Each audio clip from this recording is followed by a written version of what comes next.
Character artist గా అంత గొప్ప నటుడు ఇప్పుడు ఇండియాలో లేడు అని చెప్పుకోవడానికి ఆయన అన్ని రకాల భాషల్లో యాక్ట్ చేసినటువంటి ఒక గొప్ప వ్యక్తి. నేనేమంటానంటే అలాంటి వ్యక్తికి ఏ శనిగ్రహం పట్టిందో నాకు అర్థం కాదు, కానీ ప్రజల పట్ల ఎంతో అభిమానంతో సేవా కార్యక్రమాలు చేస్తున్నటువంటి పవన్ కళ్యాణ్ గారిని టార్గెట్ చేస్తూ ఇష్టానుసారంగా అతనికి టాస్కులు ఇస్తూ ముందుకెళ్తున్నాడు.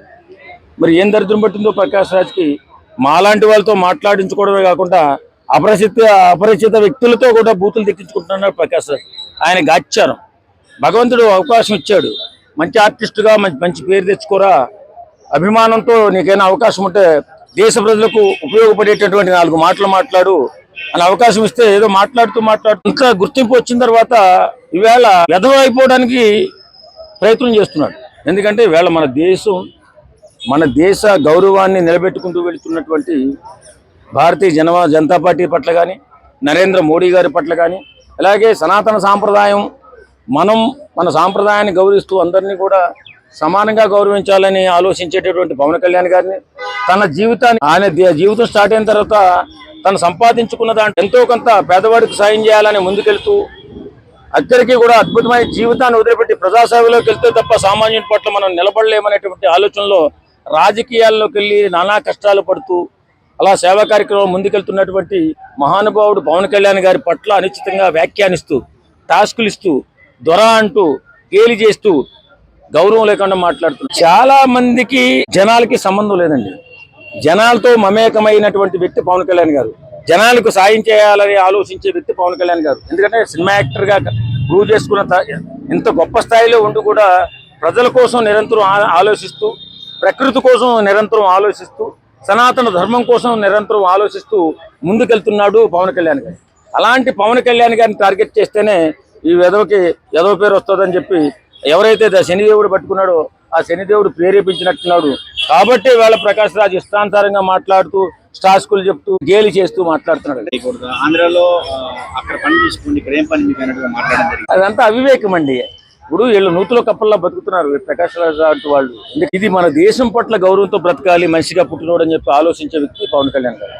ఆయనే కాదు, సామాన్యంగా ఇప్పుడున్నటువంటి పెద్ద ఇండస్ట్రీలో ఉన్నటువంటి వ్యక్తులు కూడా ఈవేళ మనం సంపాదించుకున్న తర్వాత 10 రూపాయలు సాయం చేయాలి, ఏ రకంగా సహాయం చేస్తే మంచి పేరు వస్తుంది, మనకి పుణ్యమో పాపమో తెలియదు, కానీ కష్టాల్లో ఉన్న మనిషిని ఆదుకుంటే అది వాడు దేవుడిగా అయిపోతాడనేది, దేవుడిగా మారుతాడని చెప్పినటువంటి మహానుభావుల మాటల్ని తూచా తప్పకుండా సంపాదించుకున్నటువంటి వ్యక్తులు ఎంతో కొంత సాయం చేసి పుణ్యం మూట కట్టుకోవాలన్న ఆలోచనలో ముందుకెళ్తుంటారు.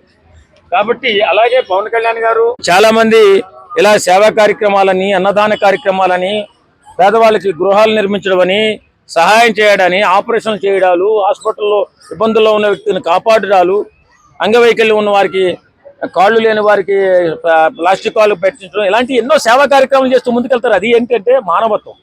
మనిషిగా పుట్టినందుకు మనం ఎంతో కొంత సాధించిన తర్వాత ఎంతో కొంత అట్టడుగు వర్గాలకి సాయం చేసే గుణం మన దేశంలోనే ఉంది. కాబట్టి కొంతమంది అలా చేస్తూ ఉంటారు. కానీ కొంతమంది మాత్రం చీడ పురుగుల్లాగా మారుతూ సాయం చేసేవాడిని తిడుతూ, ఇష్టానుసారంగా మాట్లాడుతూ, సాయం చేసేవాడిని కూడా చెడగొట్టడానికి ప్లాన్ చేస్తూ ఉంటారు ఇలాంటి ప్రకాష్ రాజ్ లాంటి. చాలా మంది జన సైనికులు చాలా గురువుగా ఉన్నారు.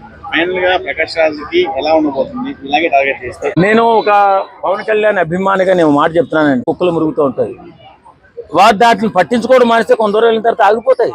అలాగే నేనేమంటానంటే ప్రకాష్ రాజ్ లాంటి డాగ్స్ చాలా ఎక్కువ ఉన్నాయి.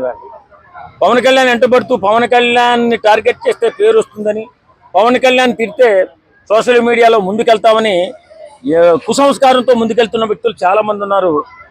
వాళ్ళు ఏదో వాళ్ళ ఆకలి బాధలు, వాళ్ళు ఏదో వాళ్ళ సమస్యలతో వాళ్ళు అన్నారు, వాళ్ళని వదిలేయాలి మనం. ప్రకాష్ రాజ్ లాంటి వాడు మన దేశంలో మంచి ఆర్టిస్ట్, ఆయనకి మంచి గుర్తింపు ఉంది. అలాంటి వ్యక్తిని మనం మాట్లాడితే మనకే బాధేస్తుంది. కాబట్టి అలాంటి వాడిని కూడా వదిలేయండి.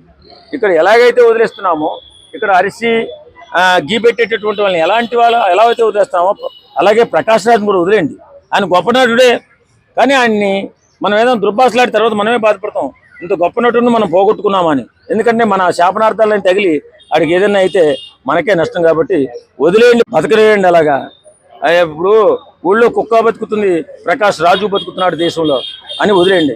Thank you.